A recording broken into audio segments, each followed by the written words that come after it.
Thank you, everyone. Thank you, JNUTA. Thank you, all of you, for making time to come here. And it's a very special moment because I am sharing my research that has come out of a kind of journey from the age of 6 till recently of dancing, learning, also analyzing, also critically trying to look at the same thing that has been my life for universe almost. So it's a very special moment. Thank you for giving me this. I would like to go through the PowerPoints first, just to kind of acquaint you with the things that I'm saying. Many of this is around a figure, a person who detested the word modern in his own dance, but actually did something that cannot be called anything but modern in his endeavor. He also was a figure who was actually placed in the 1920s in Europe as a student of Royal College of Art, going there as to train as an artist, but he turned into a dancer because there were less dancers and even less male dancers in that particular European space of that moment. And he was asked by Anna Pavlova. Many may have heard about this name. She was a Russian ballerina who was trying to establish himself in the Euro-American space anew. So she asked him to choreograph something, and that was his way into the dance world, and a total enchantment thereafter. So I wanted to show you certain sketches. I'm not sure if you see them very clearly. These are from the larger book, which is Alice Bonner collection, which is part of the Alice Bonner sculptor, a Swiss sculptor's collection, which is there in Museum Rietberg in Zurich. And they very kindly gave me this access to the collection and asked me to write a kind of special publication for the museum as a part of the series. And you can see that there was this man who is this is in 1926. This young man is trying to make certain sense of his body and movements that actually connects one point to the other, of moving the point from one side of his body to the other to try to imagine the points in between. That is what he was playing with to begin with, because he had to imagine how to move from point A to point B and connect the points. Because he was also a painter and he was sketching a lot. These points mattered. So therefore that connected Alice Bonner and Uday Shankar, and they actually began a journey together. And in this first book, I actually take up these kinds of very special moments that emerge out of Alice Bonner's documentations, where you see her having sketched, photographed and sculpted Uday Shankar. And in that moment, actually also fixing almost, or helping Shankar fix the pedagogy of the dance that he would later almost make like a grammar. And after this, you also see the way she documented in detail what Shankar was doing. So Shankar was actually cross-dressing and dancing. He was finding himself. He was gender fluid at that moment, though he never said that he was a heterosexual being or a kind of a person who was searching for other gender identities.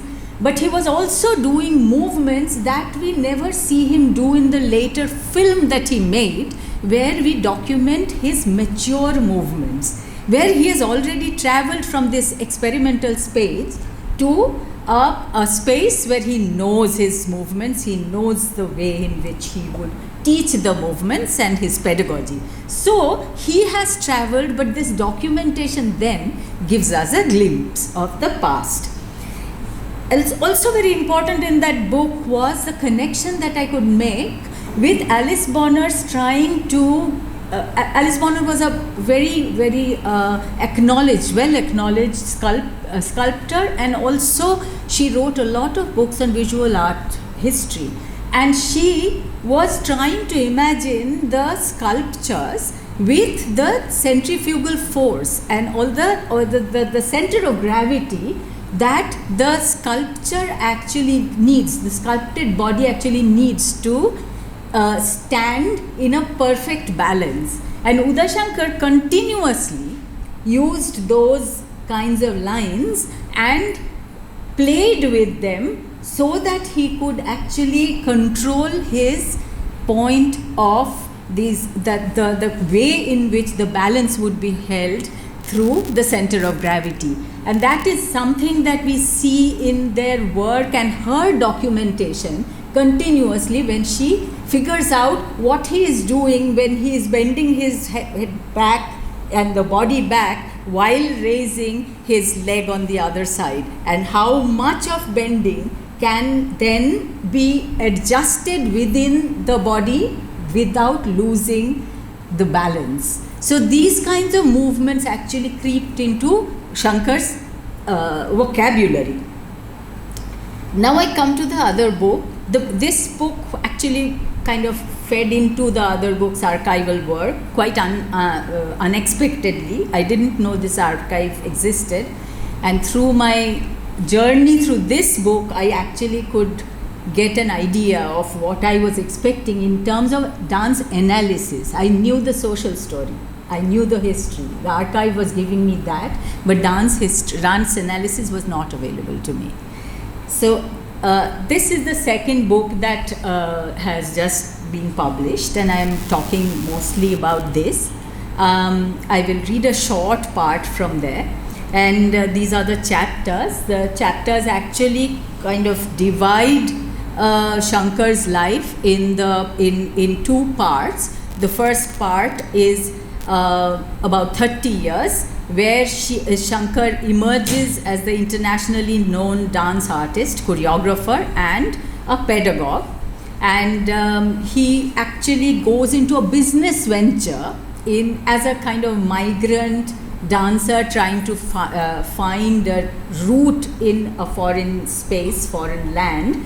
And he established a limited liability company registered in Paris with Alice Bonner. And then he actually went into, he did his film in Kalpana, the only film, Kalpana, in 1948. That was released in 1948. Another very important thing that happened at that time was Shankar tried to establish, only for 5 years, in 1939, a modern dance institute, dance and other allied art institute in Almora, which closed down because of lack of funds. So I had certain questions. I have been part of Uday Shankar India Culture Center from childhood. I always found that there were a lot of things that were said by the international critiques and huge amount of admiration and acceptance, whereas the critiques from India, especially from the space of classical dances, have been hypercritical, dismissive about Shankar. So I kept on asking this question, that what was he doing that was threatening the whole structure of the emerging dance policy in the soon to be independent Indian cultural scenario. My other curiosity was that who was it inconveniencing through this whole denial of the Sanskrit-based system of learning Indian dance and Indian music. And also the other thing was that how did his highlighting of regional, vernacular and everyday representations threaten the upper caste claims of universal Sanskritic aesthetics for the recreated imaginations of the past, present, and the future of India. So it is a larger question which then gives me certain kinds of directions to read his life and the unanswered questions, which is that the dedication of Shankar within a small community of his admirers, the deification of Shankar within a small community of his admirers without exploring his idea of dance education and research lessens the significance of his contribution to build a modern gender equal institution. Nobody knows about Almora. Almora has not continued. Almora, after being given a land, was never receiving any government funds. Almora got funds from Dartington Hall, which was also funding Kalakshetra Foundation in the southern part of India, and also Rabindranath Tagore's university to begin with. But for one thing, Uday Shankar was not a business person at all, and secondly, he did not succeed in the war period during the Second World War to be able to kind of establish the institution so that it would be independently running without any input. It was a utopian dream for him. The second thing that bothers me constantly is that that every critique, including people like Kapila Vatsyayan, who had very little to do with Shankar's dance, would begin with, he never learned dance. So learning dance meant learning classical dances, belonging to a classical kind of genre. And he was never forgiven because of he was said to be an arrogant fusionist who wanted to just assimilate things together. And that he was able to be a good presenter, a healthy presenter, a wonderfully accepted presenter was never kind of forgiven. On the other hand, on the other side, what bothers me constantly is that there is a strange lack of political rigor in anything that he did.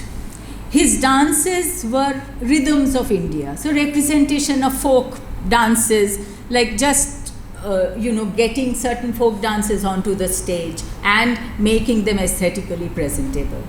He became this person who would talk about, who would actually train his dancers, who would be told that please don't talk politics when you are in public gathering.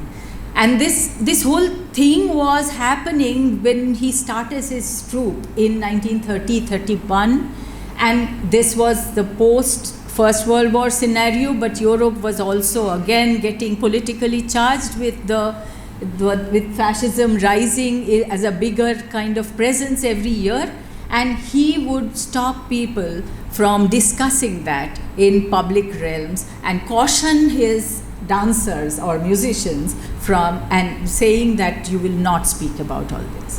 When he came back also, after that also his presentations remained apolitical. He never ever comments about the colonial masters, the presence of the colonial exploitations.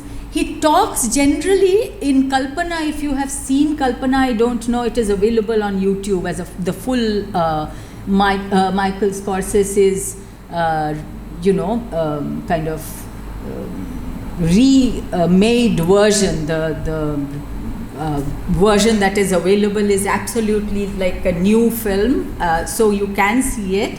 So you will see that there is a kind of a almost naive, simple engagement with dance and ideas that brush through problems but never take them on or never really kind of address them, as was being done parallelly by many theatre artists of the same time. So it is troubling to understand who he was, what was he functioning for, what was his motivation, what was his goal, and who was his intended audience.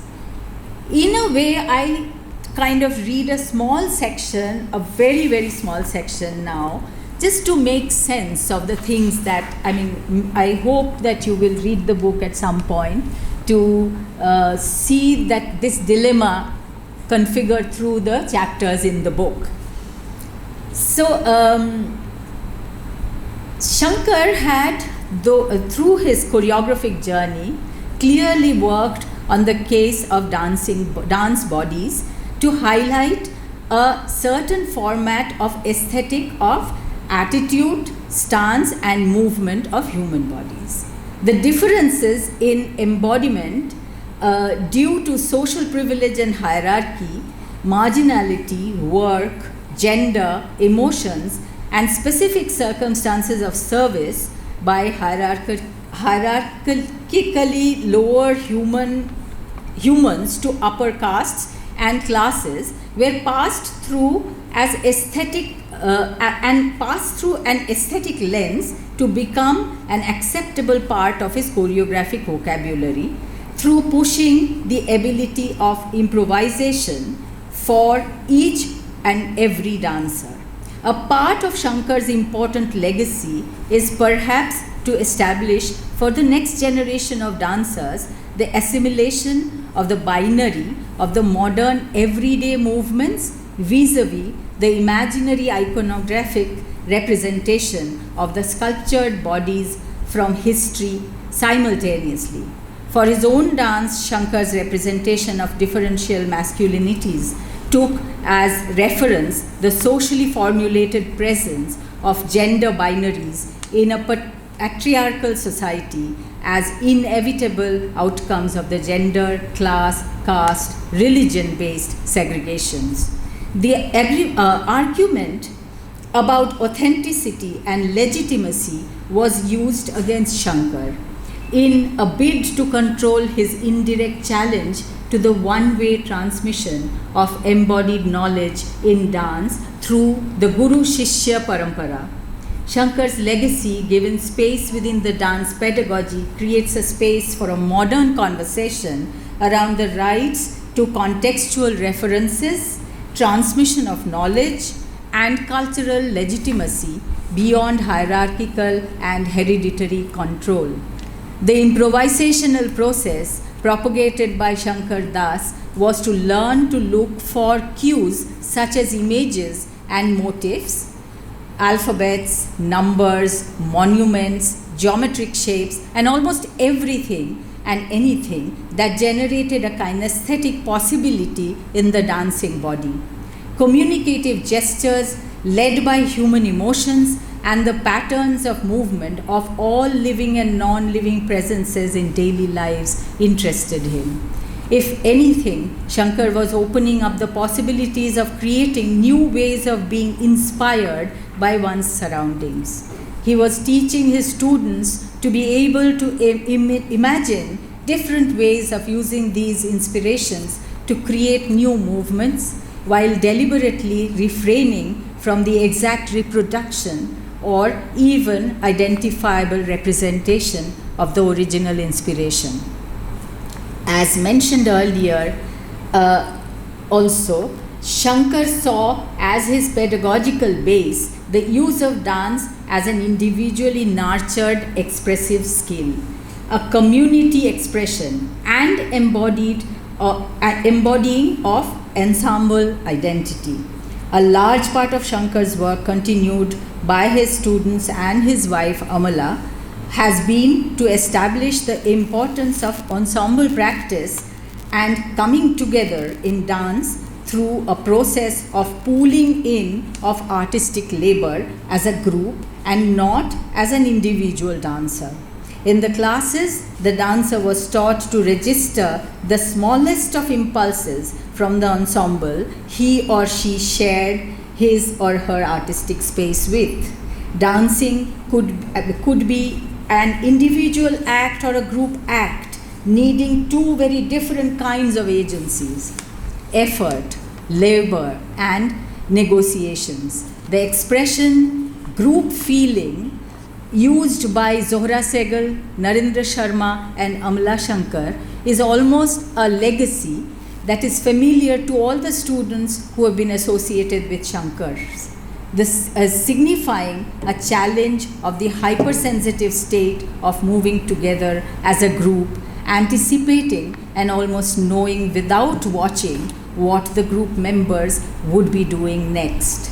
The result is that each of the dancers in a group thinks of his or her dance as a contribution towards the building of their dance together.